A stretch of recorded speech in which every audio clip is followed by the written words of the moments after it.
Subscribe my channel Swapna నన్లాక్స్. ఇప్పుడు నేను చూపించే recipe bread pudding, bread recipe. చాలా బ్రెడ్ రెసిపీ, బ్రెడ్ డెజర్ట్.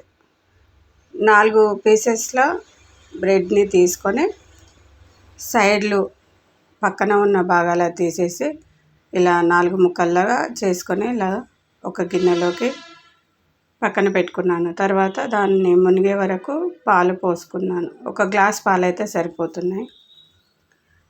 తర్వాత మూత పెట్టి పక్కన పెట్టేయాలి. నానిన తర్వాత ఇలాగ రెడీ అవుతుంది.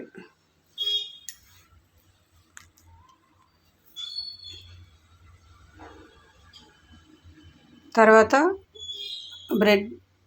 బ్రెడ్ కోసం మనం పుడ్డింగ్ అనేది స్టవ్ ఆన్ చేసుకొని ఒక ప్యాన్లోకి ఒక 2 స్పూన్ల చక్కెర వేసుకొని చక్కెరని క్యారమెల్ చేసుకొని ఒక గిన్నెలోకి పోసుకొని పక్కన పెట్టుకోవాలి. తర్వాత మిక్సీ జార్లో బ్రెడ్, పాలు, 2 గుడ్లు, 2 స్పూన్ల చక్కెర వేసి మిక్సీ చేసుకొని పక్కన పెట్టుకోవాలి. తర్వాత స్టవ్ ఆన్ చేసుకొని ఒక వెడల్పాటి గిన్నెలో కింద ఒక స్టాండ్ని పెట్టి పైన అది కొంచెం ఓవెన్ లాగా హీట్ ఎక్కిన తర్వాత దాంట్లో